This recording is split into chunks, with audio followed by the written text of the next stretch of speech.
Drew, great to have you, and we look forward to learning about, we've all heard of IoT, but IOI. So let's give a big hand for Drew. Welcome. Thank you, Paul. Good morning. So just throw it out of the way, I'm not the speeds and feeds guy, right? So I've had a diverse background, and it's funny, who was in here for Eric and Jody's session? It's pretty cool, right? It was interesting. It made me reflect upon that time period where I remember flying over to Copenhagen to my board, and I talked about changing their manufacturing process that they had in place for 118 years to use 3D scanning. This was 2010, right? So we actually put in the first 3D printers in North America into a manufacturing process for supply chain. I will tell you that when I flew over there, the board looked like I had a third arm growing out of my head when I proposed that to them.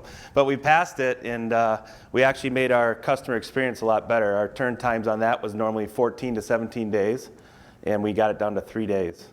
So it was interesting from a customer experience point of view and a manufacturing process. It was interesting. Just since we're all supply chain geeks here, I thought that I would throw that story out there. This is kind of how we're spending our time. I'll talk about trends. What we look at from an on-demand perspective is really what's affecting the supply chain today. What's going on with IoT, the enigma of a word, right? Internet of Things, and data, which is really kind of the emerging tech. I would say data is the new device. You'll probably hear me say it a different couple times. But I really think that's really where we're at from an inflection point as an industry across all different verticals that we have. And then I'll talk about business models, right? Eric talked about it in the last session. He talked about the evolving business models, and there's some challenges there, right? There's a huge change management component in everything that we're doing. Whether you're selling and creating solutions or you're implementing those in your different companies, change management is a huge component of what we have to get over those challenges that Eric was describing in the last session. And then lastly, we'll talk about kind of some emerging use cases, some transformative in nature stuff that's going on. Some other buzzwords I'll throw out there right now, machine learning and blockchain, but I'll really boil them down to what some use cases are going on in our industry across verticals. So it's applicable in nature. It's not just these huge enigmas of words. But first, I want to play a short little video. We do a lot of work with Northwestern University. Anybody ever hear of it? It's over on the North Shore of Chicago, right? Really cool university. I was never smart enough to get into there, so don't act like that. I went there. But Professor Wolcott is somebody that we actually do a lot of work with. And he looks a lot about industry trends, what's going on in supply chain, what's going on with artificial intelligence, robotics, what's happening in retail, what's happening in the supply chain from a manufacturing and then logistics standpoint. So he's really got some cool insights. So we'll play that real quickly.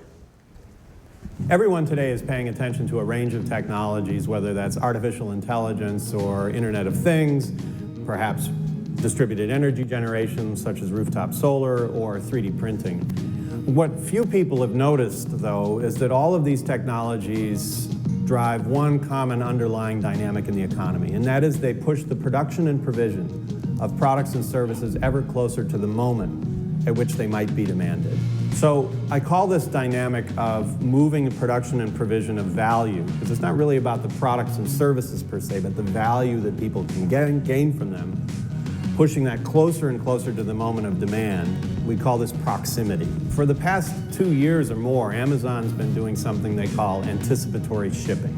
This means they're watching your behaviors online, what you're clicking through, where you're spending your time, even something called cursor hover time, which my colleague Howard Tallman refers to as digital drooling. That product that your wife told you shouldn't buy, but you probably are going to buy it, so you keep going back to it, and eventually maybe you'll click on it and buy it. Amazon sees this.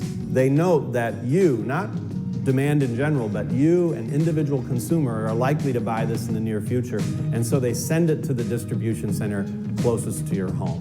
Anticipatory shipping. They've been doing it for a couple years. They're getting much better at it, and it will only get better in the future.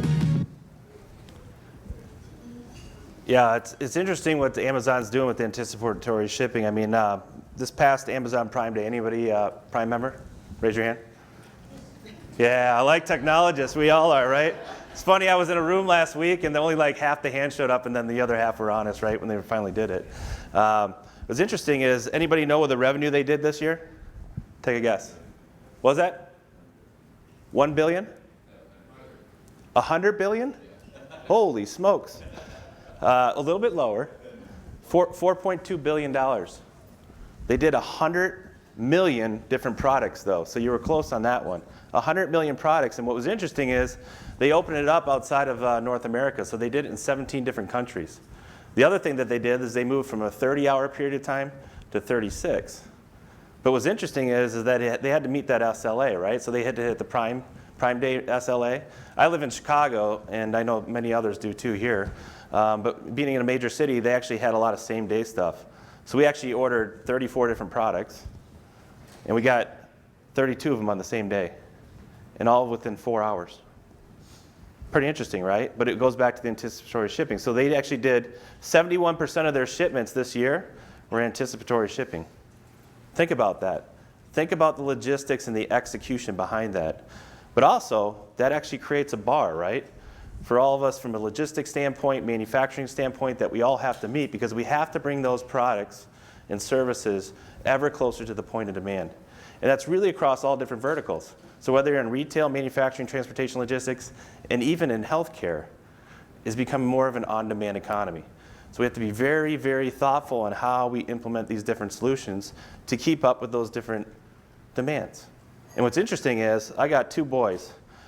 One's 6.5 and one's going to turn 3 in 2 weeks. My almost 3-year-old has 0 patience. We were watching the Bears game yesterday. They finally won on Sunday, thank God. Mitchell Trubisky, I think he threw like, I don't know how many touchdowns he ever scored, but a lot. And my son was sitting there and we're watching it. We went outside, we threw the football for it, we came back in. And all of a sudden we were watching it in real life time because we had taped it. And he goes, Dad, he goes, what is that? I said, that's a commercial, son. I don't like it. Right? But that's the new patience. So what's interesting is that consumer mindset is bleeding over into the enterprise. So not only are they going to be the ones that are going to be purchasing and experiencing things from all the different solutions you implement and or create in this room, but you're also going to have that as a worker, right? And so they're going to get very frustrated with different modalities and mobile computing. And sitting stationary at a desk is not going to be complacent for them. They're going to want to be mobile. They're going to want to be having different things that actually brings the knowledge to their job so that they can do it. It's going to be a natural extension of their DNA on how they work. So think about those different things. So how are some of our customers looking at these things today? Well, I will say one thing that's been created is that by 2020, 15% of all shipments will have to be delivered in 2 hours or less. 15% of shipments will have to be delivered in 2 hours or less. Think about that. Guys, we're only a couple months from that, right? It's about 1.5 years. By 2025, they say 46% in less than 2 hours. 2025, less than 2 hours. Now think about that. That I don't, everybody's verticals that we're all in, but that presents a lot of challenge, but also presents a lot of opportunity in the room to either develop the solutions to create those opportunities and deliver on them, or implement them within your different companies. So there's lots of different things going on. It's all across the different verticals. So these are our top different customers that are talking about it. They want to become a smart logistics platform. So it's frictionless flow, so that they can actually execute Amazon's vision of anticipatory shipping. FedEx, UPS, DHL, all the logistics carriers are looking at this, and they're looking at how can I now develop a frictionless flow and bring those products and services closer to the point of demand. They're trying to create that now. On the far left over here, or your right, is healthcare. Now what's interesting about healthcare is, have you guys seen the shift? It's moving to the non-acute space, right? It's moving outside the hospital. So 85% of the revenue is in the acute space, which is hospitals. But 85% of the patient visits are in the non-acute space, which is outside the hospital. So that's actually bringing a conundrum from a supply chain perspective, is that now I have to deliver eaches and cases. It's no longer pallets that are going into a materials management space, but now it's going to an outpatient facility. It's going to home infusion, right? It could be going to your house in order to create that experience where a cancer patient's getting serviced inside their house. That non-acute space is growing, and it's moving from different areas that we have to deliver upon each and every day. And this is interesting, is that if you look on this side, which is your left side, is the on-demand economy wasn't even measured 4 years ago. It's a $57 billion industry right now. That's what it ended in 2017. Right now, it's on target to be 78 billion by the end of this year. The on-demand economy. So Uber, Airbnb, Netflix, right? We're consuming things in different ways because now, if you're a homeowner, you can actually create revenue by renting out your space if you're on vacation. That's kind of weird when people kind of come in and then you come home from vacation. But if you want to make money and you're going on vacation for a couple of weeks, you could actually rent your place out on a platform called Airbnb. So there's different ways that revenue is being created now. And what's interesting is that if you look at the e-commerce space, it's changing the whole landscape on how we consume things. Anybody ever buy an outfit and try it on at home? Stitch Fix, Trunk Club. Come on, let's all admit it. Guys, come on, get your hands up. I know you are. You got a gutty shirt on over here. I will tell you that my wife just got me into this because our lives have been crazy lately. She just went back to work. And again, we got 2 boys, almost 3-year-old and almost 7-year-old. We got no time, right? I'm clocking about 20,000 air miles this year already. So you can tell I'm not home a lot. So she got me into Stitch Fix. Anybody ever do Stitch Fix? Yeah? Okay. I see you back there. Yeah, right? Did they get it right the first time? Sure. They did? I mean, in terms of things that actually fit, yeah. Yeah, okay, see, so you had some fitting issues, right? What's interesting is you go on this whole profile, right, and they start using machine learning, and they learn out what's your body fit, what's your style, what do you like, you're going through these different selections. I will tell you, the guy that I got paired up with is my stylist. Man, he was horrible the first time. It was terrible. I was like, I can't do this. So you know what they did is they sent me a free styling fee, they credited it back, I shipped the stuff back, and then they said, hey, we'll give you 25% off the order too if you end up ordering something. So now they're incentivizing me to keep going, right? So they're trying to get that needle in the arm, right? And trying to get me hooked. What's interesting is that now that I tried it, my new stylist, Taylor, she hit the mark. She was 5 for 5. And I was like, oh my God, I got a free stylist fee, I got 25% off, and if you buy all 5 items, you get another 25% off, right? I'm like, oh my God, this is like finding gold. They're like paying me to wear stuff. I'm sponsored by Stitch Fix. This is awesome. But it's changing the way that we're shopping. And the interesting thing is that I was in Europe 2 weeks ago, and I was with this large retailer, and their consumer age is like 17 to 35. And it's mostly female in nature from a gender perspective. And I said, hey, what's your return rate? Here's challenge number 1, right? With their return rate was 61%. 61%. And I'm like, oh my gosh, how do you deal with that? You're a public company. How do you even forecast that? I'm talking to the CFO. He goes, I can't. How can you help me? And I said, there's different ways we can do that. We'll talk about that in a second. Second thing is that now I'm like, okay, you also have brick and mortar. What's your return rate there? 50%. So 50%, I can't tell who it was, 50% and 61% were returns. Now think about that. I will tell you from a retail perspective, and raise your hand if you agree with me, returns is one of the biggest challenges that we have to solve today. And it's a crux because now you don't have inventory on hand, and it's costing them $267 billion a year, retailers, for not having things on the shelves. And that's either virtually or in the store. $267 billion, so think about that. So there's a lot of different startups that are occurring right here, right? Huge investment. Just last year, in 2017, there was $16 billion in investments in startups. And they're trying to solve problems just like these. So there's lots of different movements in these different areas, and these trends, again, are showing the different challenges. And I will tell you, we have to think about it differently. We have to think about what problem are we trying to solve, and this is what Eric was talking about earlier. What problem are we trying to solve? What's the use case? And then back into the technology. But first, clearly define the problem that you're trying to solve. And that's key number 1 when you're thinking about how do I develop an ecosystem solution. Anybody know who said this? Take a guess. Anyone hear of Kevin Ashton? He's the one that coined the words, the Internet of Things, IoT. Anyone want to guess what year it was? Because it's brand new, right? 2016. 2016, over here. Anyone else got a guess? 2000. You're getting closer over there, Mr. RFID. 95. It was 1999. You guys were close over here. Very good job. You could tell who cut their teeth on RFID in the early days. I did too. Still waiting for Walmart to take off, by the way. Sorry, was that out loud? Yeah, it's interesting. So he coined it in 1999, and does anyone know why he did? It's interesting. So he was working for Procter & Gamble. And the reason why he went to go work for Procter & Gamble is that they had a really cool office in London. That's the only reason why he went to go work for them. He's a young guy, went over there, took the job, and then he got put on this, this client. And the line was oil of Olay. Anybody remember that? It's a cosmetics line, right? I don't think, is it around anymore? Yeah? Not the cosmetics? Okay, different areas. So back then, the huge thing was lipsticks. And every time Kevin would go into the store over in Circadelli, is that this shade of brown would always be out. It was always annoying to him. So he's like, I don't understand why it's never in the store because it's always in the warehouse.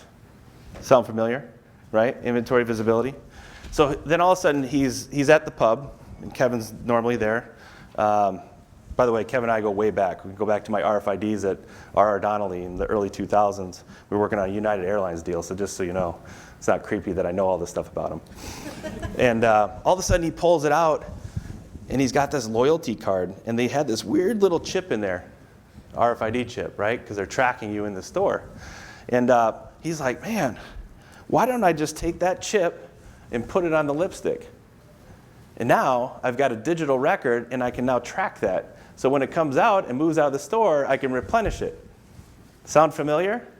So what's interesting is that the challenges have not changed. They're just more complex and more quick in nature, right? Things are evolving at a pace, but we have to think about differently.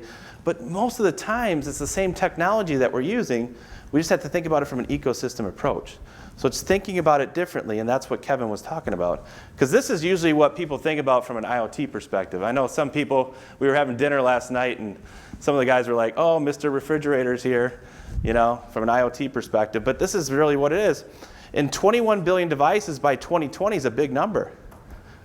But I always like to look at it as, what does it mean from our space, right? What does that mean? Anyone want to guess what the enterprise number is by 2020? So if it's 21 billion, what do we think the enterprise space will have for devices deployed? $500 billion. What was it? $500 billion. $500 billion, okay. Anyone else? 50? 7.5 billion. 7.5 billion. Anyone know what it is right now? Stan?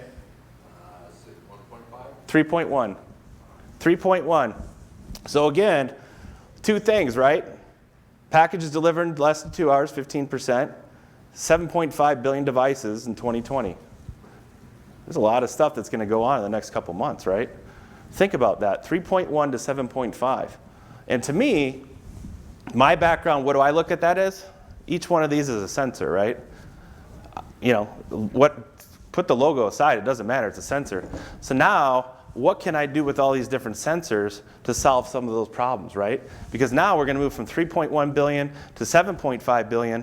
How can I now create that to solve some of the problems that are being created by this on-demand economy? So the next horizon is data, right? Everybody for years, and it's almost to a sickening pause, is that this word called big data, right? Well, I'll tell you, we've got lots of it. A few years ago, I was talking about, every 2 years, the world's data would turn over. Then I'm like, I wonder what the business data is. And it's turning over every 1.2 years. It is doubling every 1.2 years. Think about that. So I will tell you that your solutions should start revolving around data. Now you've got that ecosystem, that data capture layer, all those different sensors that you guys have taken years to deploy. Now, how do I encapsulate the data and bring it all together to have different solutions from that perspective? 163 zettabytes by 2025. Does anybody who's not going to go on Google right now, JP, put your phone down, know what a zettabyte is? How much data is a zettabyte? Anita, you can't answer. 1,000 petabytes, you're getting close. I like the petabyte, though. I like the fact that you're thinking of petabytes. Stan, you want to take a guess at that one? Well, I guess I did. Tim? Mark? No? It's 1 trillion gigabytes. Just one. Anyone want to know what we ended in 2017? What the data rate was? So if we're at 163 zettabytes by 2025, what did we end 2017 in? You want to try that one? Petabyte? 16.3. Yeah, 16.3. Anybody subscribe to Netflix? Yeah? So 16.3 zettabytes, which is the current data rate, would equate to 200 billion hours of Netflix movies. Anyone know how long that would take you to watch? Several lifetimes, I think. 47 million years. That is a serious Netflix and chill moment. Bring your popcorn. But it brings a lot of different things. What's interesting is that Eric even backed up his own answer, right? You heard him on the stage. For the folks that were in here before, it was a great customer testimony. He started talking about what was priorities, and then all of a sudden he caught himself. He said, no, security is number one. Think about that. He said technology, and then he said, nope, I got to rethink that. Security is number one. And it's absolutely true, and it's at all different layers. So you can't just think about it from a device perspective or AIDC perspective. You have to think about it from a network, from an ecosystem approach, from an application. And I'll give you an example of that in a second. But you have to start thinking about that. And I will tell you, data science is amazing. Are the John Hopkins guys in here? Okay, they're not in here earlier. I was talking to them before, and what's interesting is data science can provide you lots of different things, especially from a locationing perspective. So today, we can get a lot of XYs, right? Shake your hands for anybody that's in the locationing business, right? But you can't get a Z. And what was interesting, we were talking about this, is they were talking about their problem was they wanted to figure out where their different devices were based upon procedure, based upon the floor within the hospital, but also within the warehouse, because they're building out this new 90,000 square foot facility. Which is interesting about that is that it can actually be solved on many different levels. It depends on the use case. So yeah, you could do a massive RTLS deployment. You could do lots of different things, but you could also use machine learning. Because now, if you have fixed quadrants, you have barcodes, you can do a scan, you're doing a scan event, you have the device, which is a sensor, which I talked about before. By 2020, you'll have 7.5 billion of them. Not necessarily in that facility, but you're going to have a lot more. And now, you can use machine learning to use that to determine that Z coordinate by scan. So you can actually have it by relative location by zone. So there's different ways that you can use it. I will tell you that we got a bunch of these people on our staff now, and they're absolutely brilliant. These two young ladies that I work with, Varsha and Shida, all the time, they're PhDs. I feel really dumb when I talk to them. I mean, they're massively smart. But they come in, we describe the environment to them. We're talking about, hey, here's a warehouse. They've never been in one before. We talked about the different aisles, the different trajectories, the metal, everything. The next thing you know, they're spitting out machine learning modules like they're home-baked cookies. So it's changing the way we think about things. And really, those are just enablers, right? So now it's not just about the device, it's about, hey, how can I bring data into the equation and think about how do I solve that challenge in a different way? Anybody know this guy over here? By the way, the names are up there. Oh, Mark. Mark Benioff, right? Yep, Chairman, CEO of Salesforce. And he's talking about speed is the new currency for business. Yep. Well, no doubt. I mean, look what Amazon's doing, right? Everything is happening at a faster pace. Just like my son who said, what is that? It's a commercial, I don't like it. Everything is happening at a faster pace every single day. Anybody know the person in the middle? Shimon Peres. He was the president of Israel. He said this on his 93rd birthday at Davos. If everyone know what Davos is? The World Economic Forum every January, yeah. All the technology leaders, thought leaders get there, so I pay really close attention to Davos. But Shimon said this on his 93rd birthday, right before he passed, 3 days before he passed on. And he said, we can't be complacent. And it was interesting, listening to Shane talk this morning, is that he talked about developing a culture of diversity and inclusion. Because you have to have a human-centric approach on how we solve problems today. It takes different perspectives on how we think about today. How we can think about bringing in your perspective and your perspective, giving everybody a voice to help solve those different problems. And that's really something that we have to do. This last person, anybody know this guy? China. Yeah, crazy Jack Ma, right? That's what they call him. Jack Ma's retiring. Did you guys hear that? Not so crazy. Yeah, that's not so crazy. He got a lot of cash. Smart Jack Ma is what I think. But he announced that a couple weeks ago. Anybody know who his successor is? Come on, China. Danny Zhang. Does anyone know what Danny Zhang is famous for? No one? Anyone hear of Singles Day? No one heard of Singles Day. Yeah, you heard it? So Singles Day was interesting, is in the Chinese language, one equals solo. By the way, in English it means the same thing, right? But in Chinese it means that. So they actually created this thing that on 11, the November 11th, that it's kind of like their anti-Valentine's Day, right? When you go on the pub crawl and you're like, hey, I'm single, I'm going to go get messed up. That's their thing, is Singles Day. So now Danny Zhang's like, from Alibaba, he goes, why don't we have an e-commerce day on Singles Day? Everybody's on their mobiles. Everyone's drinking. They're probably going to impulse buy. So they started it on 11/11/11. You want to know how much revenue they did the first time? So kind of like Jody did the executive forum, 7 years ago. Just under $1 billion in one day. Pretty good idea from Danny Zhang, right?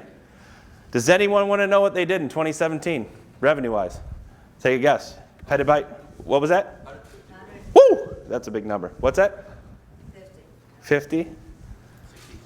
$25.3 billion. Now think about that. Amazon Prime just had theirs, 2017, for a 36-hour period of time, 4.2.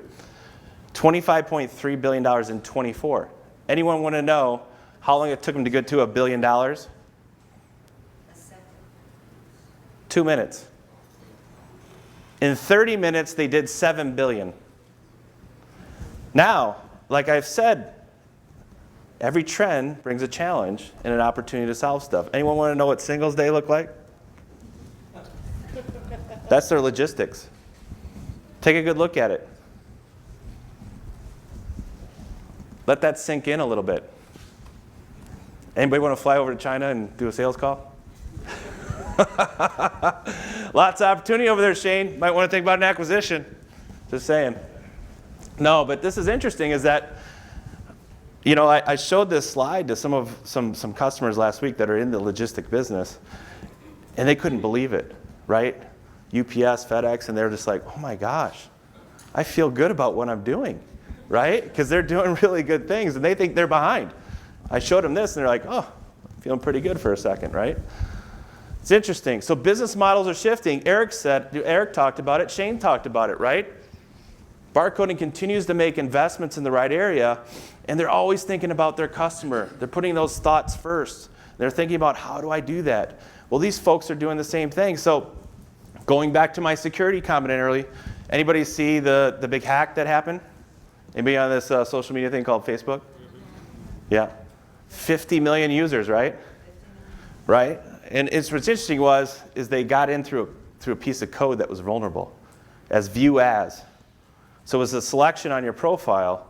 So when you did that, so they patched it, they made the people hard reset, get back in. I don't know if you guys saw the security update, it happened late last night. And then they actually noticed that 40 more million people were vulnerable to that same view as code. So they hard reset those people. So 90 million people hard reset in the last 24 hours. Now, all else happens. That's not a bad, little ending. But it just shows that as we continue to evolve and kind of create these different opportunities, there are some security issues, right? So we have to make sure that that's forefront. Like I said, Eric said that. He corrected himself and went from technology to security first. So we always have to think about security. It's not always at the lower level, the instrumentation, but that's where it starts.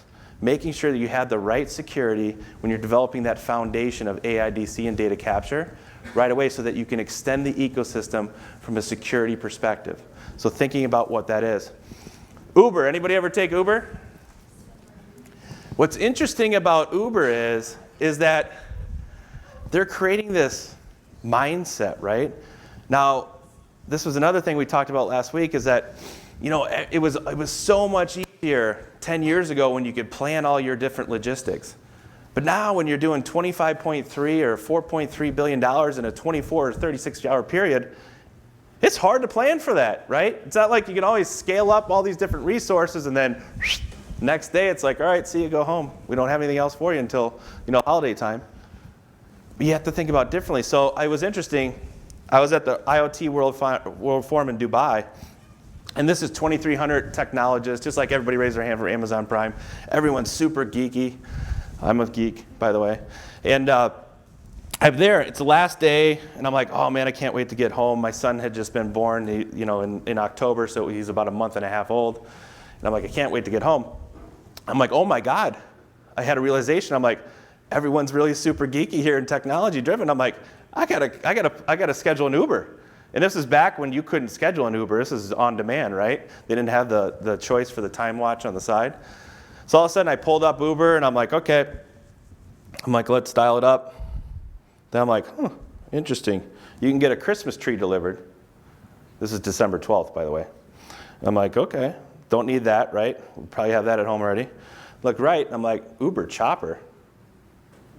That sounds pretty cool. But then I thought, it's a little bit more expensive. Shane, thinking from an executive standpoint, I'm like, I'm going to get fired if I take that, but it'd be pretty cool. So I went on this other platform called Twitter. Anybody on Twitter? Yeah. And then I launched out a thing to the hashtag IoT World Forum, and I said, hey, who wants to share an Uber Chopper, meet me at my hotel in 10 minutes with your baggage? Let's go. I'll take the first 3 people. Within 53 seconds, I had 107 respondents. So being fair, not looking at anybody's profile or any kind of weird crap like that, I took the first 3 people, right? So we met over at my hotel, and then we went over to the helipad. And then I was like really interested, right? Like these guys are all taking pictures. I took some cool pictures. And he took us around the Burj Khalifa, was the world's tallest building. Got some good photos of that. And then all of a sudden, I'm like, man, how did you get into this business? How all of a sudden did you get into Uber Chopper? Like it's a platform, right? I get that. And he said, well, he goes, my dad started this company 40 years ago, basically when Dubai started kind of materializing, because most of the buildings are only 44 years old anyways. And he goes, my dad used to drive the weather person around, like the Ron Burgundy for weather. Hey, it's sunny outside. We got a little traffic jam over here on the Sahara. There's a camel on the road. And I'm like, oh, that's interesting. I go, so what happened to that? And he goes, GPS, NavTech. They supplied all the different maps, so now people knew the traffic. So my dad didn't know what to do, so he started doing tours. So he started doing helicopter tours over the desert, over the ocean, over all the different areas. And I said, okay, that sounds cool, but so how did you get into this then? And he goes, well, because now it's off season. It's the winter. And I'm like, dude, it's 118 degrees out. It's not winter. He goes, no, this is winter. I'm like, okay, we got different definitions of winter, but keep telling me about the story. And then he said, my asset is sitting for 3 months. So he's looking at it as his asset. Then I'm like, oh my God, asset utilization, supply chain. So not only was he doing tours, he was doing rides to the airport, but he was also picking up goods each way. So in the back, he had different packages that he was taking to and from for FedEx Freight. Interesting, right? I was like, man, this is just fascinating. And then I was in Amsterdam a week and a half ago with a large kind of logistics thing. And I'm going back to my hotel, and I'm walking by, and all of a sudden I see this bike. Everything's on bikes. Anybody ever been to Amsterdam? Yeah. And this guy's riding, he's got a huge front end, and usually you see kids in there or groceries, and this is DHL painted, right? And I'm like, oh my God, I gotta talk to this guy, right? So he's whipping out his device, and he's doing his packages, he's getting ready to deliver one. I go, hey man, do you mind if I ask you a couple questions? He goes, yeah, no worries, what's going on? And I said, how did you get into this? And he goes, I'm an agent, I'm a contractor out. I'm like, we're kind of familiar with that process over here in the States. And I go, so DHL, how often are you doing it for them? He goes, well, kind of on demand, whenever they have packages that need to go through the route in my neighborhood.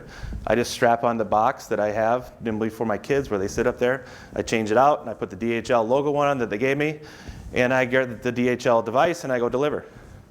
I go, wow. I go, what else do you do? And he goes, I do Uber Eats. I do FedEx. And I'm like, now I'm thinking, I'm like, oh my God, how many different devices do you have from different companies? 5. Personal devices, all Uber, right? And then he had FedEx, he had DHL. I forget the other ones that he named off. But I'm like, oh my gosh. But this is the true gig economy, but it's presenting lots of different things. So now it's bleeding over into the logistics network that on demand. So it's no longer about last mile, it's about the last 50 feet. It's about the last 50 feet. So it's a new conundrum that we have. But now, if you think about that from a dock door, how do I fix that? And how do I create that different workflow so that it goes down to the last 50 feet? And how do I deal with these different agents that now have multiple devices that I have to have in my pool? A spare pool, I don't even know how you even get to that, right? That's a different challenge. So different things we do. Did anybody see this last week? Happened last Wednesday. Anybody on Snapchat? I'm on for my nieces and nephews. Took them about an hour to figure it out, but yeah, it took a while. What's interesting is that now, if I go back over here to my Stitch Fix buddy, and I bring up Snapchat, and I'm just showing on his shirt here, all of a sudden it populates into Amazon's cart. Do you want to order? Click. It'll be delivered there in less than 2 hours if it's 2020. Think about that. This just happened last Wednesday. Just last Wednesday. Those are Under Armour sneakers. Right there. 100, Prime, boom. There's your reviews. Talk about on demand. This just happened last week. So it's funny. Eric talked about, hey, this company is founded on the grandparents and the people and their thought process. They haven't changed anything in 84 years. Changes like these are happening each and every day. And again, it's presenting opportunities and challenges. We just have to think about how do we now solve that problem after we've clearly defined it. So we have to continue to change. We have to think about things differently. We have to start bringing data into the equation so we think about not just the systems of record that everybody's created in this room, that foundation to now unleash the technology from a data perspective, but now create it into data-powered environments. How do we bring it all together and how do we elevate things? And it's not about big data, it's about small, actionable data.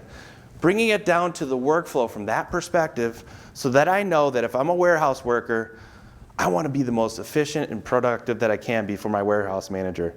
I also want to be safe. So what are different data points that I can bring into that workflow to provide that worker for productivity and efficiency, but also from a safety perspective? And that's something that we have to have because as the on-demand economy pushes, we're moving faster and faster. There's automation. Sometimes these folks are working right next to robots. Sometimes have robotic arms that are picking, and now they're moving things from A to B. So they're working side by side. So we have to make sure that we're thinking about all those different things, and safety comes to the forefront, no doubt. But data's got to be at the core of all the different solutions that we have. So it's interesting, Shane and his team, we're working in the Accelerator program for our data services platform, Savannah. And we're creating a lot of cool things in our incubator together. And it's really going about next-gen challenges and how do we create solutions and bring that data to the core for those different solutions. To bring those data-powered environments to the workflow to solve different problems. And I'm going to show you different use cases that we're working on right now that actually solve those different things.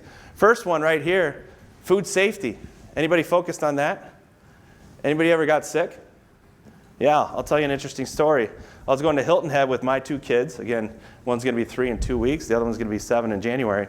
And my wife, we're driving from Charlotte to Hilton Head. It's about a 4-hour drive. And I'm like, oh my God, no one's got to go to the bathroom. Everybody knows what that means. We don't stop, right? Until that has to happen, right? You just keep going until that moment happens, then you figure it out. So I'm like, oh my gosh, we don't have anything to eat. So all of a sudden we reach into my son Brendan, who's the one that's going to turn 3 in 2 weeks. And we go in there and we're like, all right, he's got a bunch of cheese Ritz Bits crackers, right? So we all consume them. Next thing you know, 2.5 hours later into the drive, we're sick as dogs. Couldn't figure it out. We're like, man, all we ate were these Ritz Bits cheese crackers. Next thing I know, 2 months later, they issued a press release. All the Ritz Bits cheese crackers, all these different things within the Ritz family, all recalled. Salmonella. Took them 2 months. Think about that. But now, you have the ability now to extend that ecosystem. So I talked about how all the hard work of everybody in this room has laid that AIDC, that data capture foundation, and now you can bring the data so you bring it into the workflow so you don't have to use this huge installation of ERP push through on the back end that cost you millions of dollars, 7 figures. Now all you have to do is opt in, scan, print, RFID event, straight to blockchain. And now you've created this ecosystem that now you're doing a timestamp from that perspective, and now you can solve it. And guess what? If they would have had this at Mondelez, it would have taken them hours to figure it out, not 2 months. Not 2 months. So if I go back to that stat, it's 3,000 people. We are talking about life or death here. Simple things like that with technology, where you mix in a data services strategy, can save people's lives.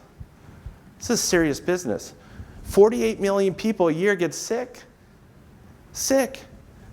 Everybody knows. Anybody with kids? See your 3-year-old doesn't know what's going on with them? It's a terrible feeling. So if we can just save one of those moments as an industry, I don't care who you work for, we can all team together and start solving these problems together. But it's going to take a core thought process about creating an ecosystem, starting up here and what problem we have to solve to create that finishing component. And like I said before, we're working with barcoding on that in the accelerator program today. They're thinking about these things. They are visionaries. They're doing the right things. They're pushing their strategy forward from that perspective. This is a huge one. I was in India 3 weeks ago. I do travel a lot, I told you that. I was in India, and one of their biggest issues within Asia is they steal $247 billion worth of IP a year in Asia. Counterfeit goods is horrible. And within the retail industry, I told you I was in Europe a week and a half ago, that same retailer that has 61% returns on e-commerce, they also have 23% counterfeit goods being returned. Think about that. It's a big problem. So what can we do? Well, it's pretty easy, guys. We just extend the ecosystem. Now you start capturing those print and scan events. You create a blockchain. The second thing you have to do, if you don't know about blockchain, is you have to create a consortium. So you now talk about through the whole supply chain process where you're trying to figure out from a manufacturer, from cocoa to chocolate, what are the ingredients that go into there? From a manufacturing, from a Louis Vuitton purse, what are all the different components that go into there? That I don't go over to New York and buy one for $110, something that should cost $2,500. But I don't know what it looks like. Does anyone know what the real beets are over here? Take a guess. One of my friends runs ICE, Immigration Customs Enforcement, down in the southeast. He gave me this picture. Does anyone know what the real one is? I couldn't guess it, by the way. I looked at it for an hour and a couple pints of beer. What's that? The one on the Yes, you got it. She winner. Left side. Left side is the real one. Think about that. So close that you can't even tell. So close that you can't even tell. I would tell you that we were in New York a couple months ago, and my wife is fortunate enough to have a Louis Vuitton purse. She knows the difference. I can tell you that right now because we looked at those purses and she knew. She's like, that's not Louis Vuitton. Last one here, and we'll wrap up here because I know we're running on close on time and I'm between you and some great lunch, I'm sure, is this one. Healthcare, drugs, and devices. And funny, we were talking about this with John Hopkins this morning, is that this is a huge issue because now there's counterfeit goods. There's expirations. And what's interesting is that we talked about that conundrum, right? Moving from acute space, which is hospitals, to non-acute space, which is outside of the hospitals, is that now they're prepping for procedures the night before. They're starting to send things. So everything is happening at a very fast rate. 23% of the time, patients are taking expired medication within a preparation. Think about that, 23% of the time. Fascinating, right? What's interesting is that it's leading to a lot of deaths. Bakol, anybody remember this one? It's a cholesterol drug. It was in like 1999, 2000. 100,000 people died. 100,000 people. You know how long it took them to find out? A year and a half. A year and a half. This doesn't have to happen today. All we have to do is extend that ecosystem. Again, that layer of AIDC. I keep reiterating because it is simplistic in nature. It's just thinking about it from an ecosystem. Bringing the data up, doing a scan event, print event, RFID event into the cloud, into blockchain, and now you've solved these problems. So patients won't have to take that expired medication. Medical device recall, 3,200. 3,200 of them last year, and those are unique devices. You see the number here, 465,000 pacemakers last year. That was one shot. That was one recall. So that's one of the 3,200. You know how hard it is to recall a pacemaker? I mean, it's no joking matter. I mean, it's funny, but it is no joking matter. 465,000 of them recalled last year. Thank God the majority of them were on the shelf. But interesting thing about that is that if you think about that event, and we were talking about this, I was talking about this with Martin last night from barcoding, and all it takes is an FDA lookup.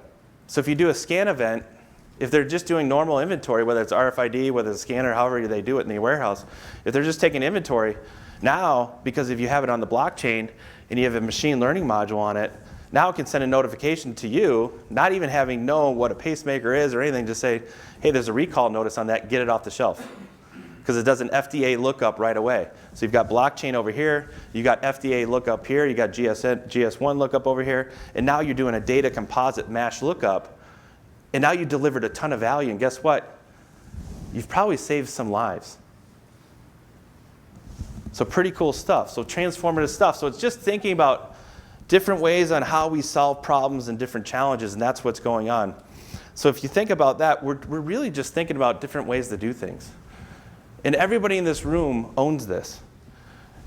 It's about creating the future, and I'm telling you right now, the future's here. You saw the trends. Those aren't mine. Those are somebody else's. I'll tell you right now, these are happening. And I'll tell you, this is the most exciting time to be in this industry. Because truly, you can create something that could save a life. So I appreciate you guys spending some time with me, and have a great lunch. Talk to you soon. Well, hold on, Drew. Not so Okay. fast. So Okay. we've got some time for Q&A. All right. I'll throw the first Q out Yeah, there. go ahead. Blockchain. Yep. 5 sentences or less. What is blockchain? It's a database. That's all it is. It's a database in the cloud. It's a hyperledger. That's it, definition-wise. But I want to tell you that there's some challenges with it too. So one is if you're going to change the transactions or a lot of different data manipulation, it's not the problem solver for you. It's a timestamp. So there's a bunch of different nodes. That's why it's a distributed network from a security standpoint. Every piece of information, so if you do one transaction, you have to change it on 51% of those nodes. In the moment that you try to do that, all the different stakeholders are alerted. So a hack is nearly impossible. And I say nearly impossible because, as we just saw Facebook, 90 million Facebook possibilities there. But I'll tell you, that's the thing. The other thing is that if it's a huge amount of data like Oracle, SAP, it's not about that. It's about the workflow. Because anybody know Bitcoin or heard of it? So that whole chain is 55 gigs. This is 256 right here, right? So think about that. So there's that. I will tell you that there's a new technique coming up, and I know that I was just expanding upon your question because it's good to know about blockchain. Okay, we're at 4.5 sentences. One more. Okay, cool. The last piece to know about the evolution of blockchain, because now it's in the enterprise and we're one of the forefronts on it, and we're on a lot of different things. In fact, I'm driving to DC to meet with a bunch of blockchain meetups right now from a legislature and innovation perspective at 4 o'clock. Is sharding. Anybody hear of sharding? Sometimes it's a joke, sometimes it's not, but sharding is an actual word, S-H-A-R-D-I-N-G, sharding. So what they're doing is they're actually taking a shard off a database because they're seeing that there's issues with the bandwidth of blockchain, and they'll take a shard, and now they can actually distribute the different shards so you can have more memory. So there'll be a shard here, there'll be a shard here, all connected through blockchain. So it's a good way to secure and take your different things. So a perfect example of that is a hospital. So if an ER department or an OR department want to have their different shards from a database, but they want to have the development of a consortium for a data share perspective, they can have a shard here, still be on the same blockchain and not have a bandwidth issue. Probably a little too much for today, but just thought I'd share that because they're evolving. They're thinking about it. They're thinking about how we get into the enterprise more with blockchain because it was originally, developed for coin transactions, cryptography. Was that 5? Excellent. A little more, but Ish. but that's Ish. ish, yeah. Any questions from the audience? I'm sure there's some. Yes, Here sir. we go. How would you characterize the adoption of the advanced data analytics in the marketplace? Give me an example. What's the state of adoption? Where are companies at? Yeah, in terms of analyzing big data. Maybe what vertical. Yeah, great question. I will say that logistics is definitely at the tip of the spear, just because I think they have to be. They're looking a lot about load capacities and how they inflect that into the workflow. I would say that they're the highest adopted. I would say that I was with our 14 largest healthcare customers last week. I will say that they're figuring it out. They're very interested. They want to do it. Hard part is that they usually have big conglomerates, usually have multiple boards. So there's some challenges there. I would say retail is huge with analytics. I would say that they're just now figuring out how to put that in the workflow. And manufacturers are definitely turning a corner on it. The problem with manufacturers is that so many people are coming to them and saying, I can solve all your problems. And versus going into and saying, I can solve that one workflow issue and I can add a lot of value and carving that out. I think it's being about more specifics. And if you go in there and you kind of say, hey, I'm going to solve every problem that you have, it's not true. It's not going to happen. You're not going to be able to connect everything to everywhere. You got to start with one workflow, and that's where you get adoption. But I'll tell you, and Eric talked about it before, and I keep referencing because it was a great session, is the change management component. You have to understand what it's going to do to your workers and how they're going to adopt those different practices and how they're going to adopt the data, because you can put all the mobility and the data devices into workflow that you have from an analytics perspective, but if you don't do a change management perspective, it's not going to adopt. So I would definitely make sure that that's part of your strategy. Did I answer your question? Yeah. Cool. There we go. Is there a question up front? Yes, ma'am. So, we have data collection in our software with you, the video software. So Yes. that data collection is how many times somebody's looked at a video, if they've looked at it complete, if it has to be for compliance or whatever. What data that we're collecting for my client, how would we convert that into additional information to help management feel better about, all the things that you just talked about. Mm-hmm. Raw data is one thing, but how do you take it and make it work throughout a company? Yeah, it's a good question. So this is the way we kind of look at it. We look at machine data from Zebra devices. We look at machine data from third-party devices. We look at user data, which is the people using it, the workers. And then we look at customer data. And those are all different ways that we can use to solve problems. But I would say that we don't really necessarily, these are kind of our speeds and feeds. We look at what is the problem that we're trying to solve. So what I would say is that, what do I identify as a challenge that's with my different customers that they're trying to solve? And then I back into it and I say, all right, from a raw data perspective, how can I structure that to solve that problem? So the problems that we're looking at is how do you solve employee unhappiness? They're not happy with their job, they're not getting enough. That one of the biggest expenses in the world right now, in trillions of dollars, is turnover of employees. Yep. Because then you have to retrain them, or onboarding the employees for events like Christmas. Mm-hmm. So what we're looking at is being able to help get information and then get feedback, so we know what that employee or that employee group, it could be 1 million of them if you're Walmart, what is their dissatisfaction? How would you, use with blockchain? Well, I don't think it's about blockchain necessarily. Again, that's a speed or feed, but That's the data. But I would say is that if I were you, I would take what are the different themes that I'm seeing. You could use a machine learning module to figure that out. Whatever the different themes that you're doing, identify that for what is creating that unhappiness. It could be, I don't know my job well enough, I'm not productive, I'm not efficient, I'm not care enough. I can't solve that, right? So I'm not sure if that can do, but. Getting information means somebody actually knows you work for the company. Yeah, absolutely. In general, Sorry. wouldn't you say the more enhanced visibility you have to the processes, the more you have the ability to analyze that additional data, that raw data that may have not have been available before, And blockchain certainly gives you that to some degree in terms of, well, not to some degree, for the supply chain, for many other transactions. But if we take that same concept for her in terms of, video analysis, in terms of better understanding the processes, I'm sure that big data analytics applies as well. Yeah, I think it's about going down to the themes, right, and getting to that. Here's a perfect example. So we tie it back to a warehouse worker, right, who's seasonal in nature. What you could do is you could light up the accelerometer data so that you could actually capture the product inefficiency and then figure out how they mark up to someone that's been on the job for 20 years, almost a worker-athlete benchmarking type scenario.